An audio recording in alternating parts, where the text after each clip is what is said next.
विशेषकर गांव की जिंदगी में तो चारों तरफ यही आपको पाएंगे।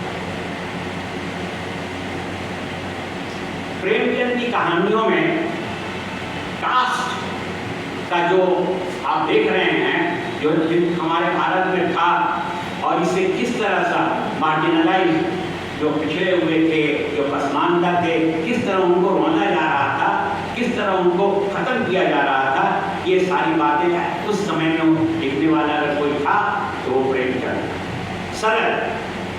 सरल अंदाज में एक ऑब्जेक्टिव लेकर, एक मकसद लेकर वो लिखा करते। उनके लिखने का कारण केवल नहीं था कि लिखने के लिए, साहित्य के लिए, ऐसी बात नहीं। उन्होंने जो कुछ लिखा अपने समाज की चित्रकारी, उस जमाने में जो हालात थे उसको पूरी तरह लिखा। ऐसे हालात कि जहां मार्जिनलाइज निचले तबका के जो लोग थे वो अपनी दुख, अपनी पीड़ा को बोल भी नहीं पाते, वो उसको समझ लेते थे कि भगवान की तरफ से आया है, हमको ऐसा ही करना है। उनकी कहानियों में जगह जगह आप देखेंगे इसका। प्रेमचंद की कहानियों का एक उद्देश्य था, उनका मकसद था। वो प्रोग्रेसिव सोसाइटी से, तरक्की पसंद अलग से बहुत मिले हुए थे, बहुत उससे प्रभावित हुए थे, परंतु गांधी की बातें भी उनको बहुत अच्छी लगी थी और उसको भी उन्होंने स्वीकार किया। तो उनकी पूरी जिंदगी जो है वो गांव में किस तरह लोगों को परेशान किया जा रहा है, किस तरह कास्ट से लोग परेशान हो रहे हैं, इसकी उन्होंने बहुत अच्छे तरीके से। और किरदार जो है, कैरेक्टर जो है, बिल्कुल गांव के मामूली लोगों को लगता है कैरेक्टर पेश। उनकी एक कहानी है कफन, मास्टरपीस कहानी कही जाती है। इस कहानी में उन्होंने दिखाया है कि गांव में बाप बेटे दोनों शराबी हैं, शराब पी रहे हैं, काम वाम नहीं करते हैं। उनकी बहू जो है, बेटी की बीवी, वो काम वाम इधर उधर करती है, वही कमा के लाती है, उसको भी लोग ले लेते हैं, लेकिन शराब में उड़ा देते हैं। उसको बच्चा होने वाला, वो उसी में समझ लीजिए मर गई। इतनी तकलीफ उसको हुई। उस तकलीफ में जब मर गई तो बाप बेटे निकले, जाके जमींदार के पास बोले कि मेरी बहू मर गई है, अब उसका कफन कैसे किया जाए। वो पैसा भी उन लोगों ने ले लिया, गांव के लोगों से, बड़े बड़े लोगों से ली, और लेने के बाद अपनी बहू के साथ बैठ के, जहाँ मरी हुई पड़ी हुई है, वहीं बाप बेटे दोनों उसका पैसा का, पूरा पैसा का शराब ले।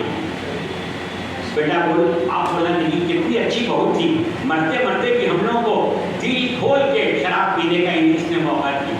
नहीं ये मरती ना, कफन का पैसा मिलता ना, हम लोग आराम से शराब पीते। उसके बाद देखिए मनोविज्ञान से बात अपनी बहन ने की, बहुत सही है। एक साइकोलॉजी उन्होंने पेश किया, और वो बूढ़ा आदमी, उनका बाप जो है वो बोल रहा है कि अरे मर गई तो हम लोगों को बहुत बड़ा काम किया। बेटा बोल रहा है लेकिन अब क्या होगा, हम लोगों ने कफन का पैसा तो खा लिया, अब क्या करेंगे। तो बाप बोल रहा अरे हम लोग शराब पी के चले जाएंगे, पड़ी रहेंगी, फिर गांव के यही लाला, गांव के जो राजपूत, गांव के ऊंची जात के लोग ये आएंगे और देखेंगे कि पड़ी हुई है, तो फिर वो पैसा देंगे और कफन दफन कर देंगे। तो घबराओ मत। ये सिचुएशन उन्होंने बताया कि वहाँ क्या हालत थी, अपनी हालत का अंदाजा भी नहीं था। लोग जिस तरह थे उसी तरह रहना चाहते थे। वो जानते थे कि मेरी तकदीर में है, हमारी किस्मत में है, ये कभी बदलने वाला नहीं है। हम छोटे जात के छोटे जाति रहेंगे, बड़े जात वाले बड़े जाति रहेंगे।